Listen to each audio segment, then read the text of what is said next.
Regina LaRue, my story, my truth. Hi, you guys. Today's question, the gentleman wanted to ask me about IRS and their involvement. That's a great question. And I read your question and I couldn't do nothing but smile because what you were saying in your question, being surprised about the IRS getting involved with this, I was surprised too. I'm not gonna lie, I really was surprised, but it made sense to me, and it started making even more sense to me as the months went on, and as I investigated my case. So the IRS started harassing me a little bit on a mild level, even in my 20s when I had my beauty salons. They would, always have a issue with me. So of course I just complied because they are the IRS, they are very powerful, and no one has ever been able to beat the IRS in anything, even if they're wrong. So of course you're going to comply with whatever the IRS is requesting you to do or to show them. So in 2008, I opened up a jazz club. And when Las Vegas Metro Police Department, they did an intense background check on me for my liquor license. I think Las Vegas Metro does more of an intense background check than any city in this country. I mean, it is in detail. They go all the way back when you was 5 years old. So 2 years old. They will know everything about you when they do your background check. And IRS was one of the first, if not the first, agency that they checked with about me. And I cleared it easily.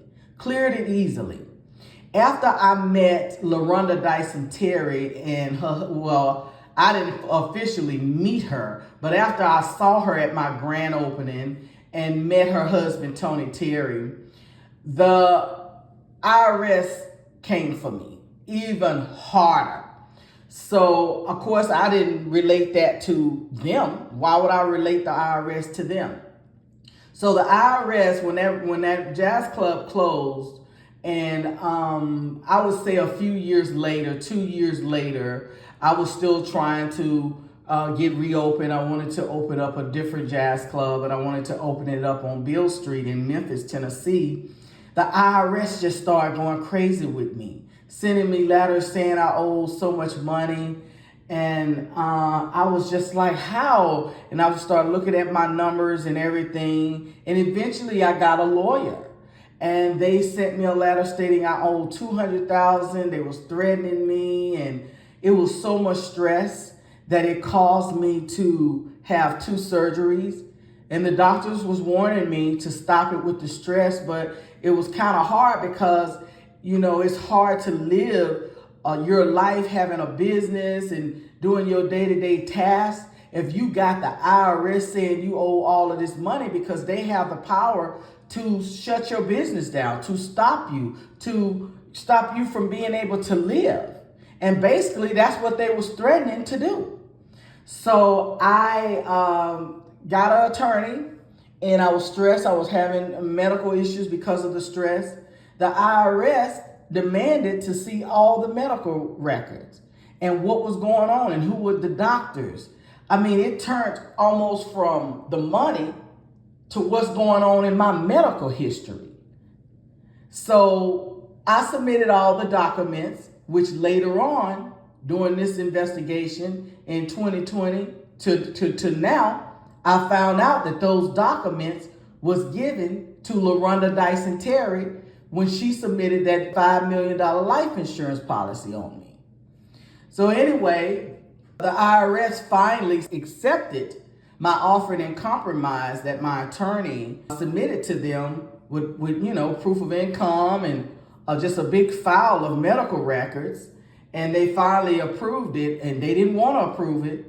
I mean, they wanted to know everything. I mean, it was a little suspicious, but I thought that maybe they was just doing their job. Well, in 2022, I hired a private investigator.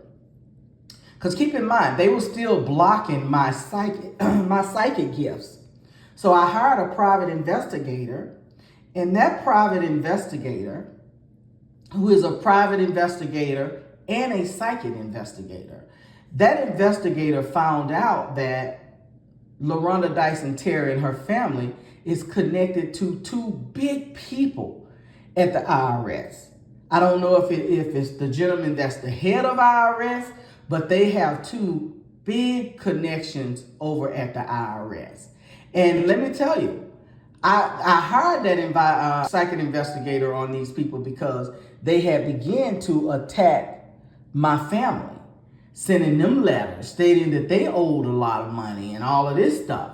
So I said, I need to see what's going on because we all received the letter all at the same time. So it took the private investigator maybe 2 days to come back to me and say, this woman got big contacts over there at the IRS. They've been on your butt, Regina, for a very long time. And I was just shocked because I always wondered why the IRS gave me such a hard time, so hard that it landed me in the hospital 2 times. One of the times I had to have surgery. So when I found that out, of course, I went straight to the authorities. I went straight to the authorities because, what am I going to do against the IRS, who got the power to just snatch everything from you, stop you from doing anything, stop you from working, stop you from living? I was disappointed. I was shocked. I was hurt that the United States government would help these clowns attack me. Because keep in mind, they wouldn't have been able to do all of this stuff that they did to me if the government didn't help them. And these people are lower than life itself. They are low lives to the fullest. So for the government to get involved and be a part of this, they taking bribes to attack me. What they don't know, they're getting attacked themselves. You can't trust a snake. So yes, the IRS was in on it. They sent over false reports saying I owed money that I did not know. They was intentionally poking me. They was intentionally stressing me. They was intentionally saying that I needed to submit documents from my medical background, from my banking background, and all of these documents was received by LaRonda Dison Terry. So, the IRS is an agency that I think the government need to get rid of because it's too corrupt. It's a corrupt agency. So, that's something that we all as a citizen here in the U.S. need to get together and demand that they get rid of them because they are of no use. If any 2 times sex and money, they're willing to take sex and money for a bribe to attack people that's paying taxes and trying to do the right thing, they need to go. And let me remind you, LaRonda Dison Terry and Tony Terry, they don't pay taxes. But they have the nerve to put these people on me. Somebody who paid taxes. So that's what happened with that. I hope that answered your question. I'm Regina LaRue. This is my story and my truth.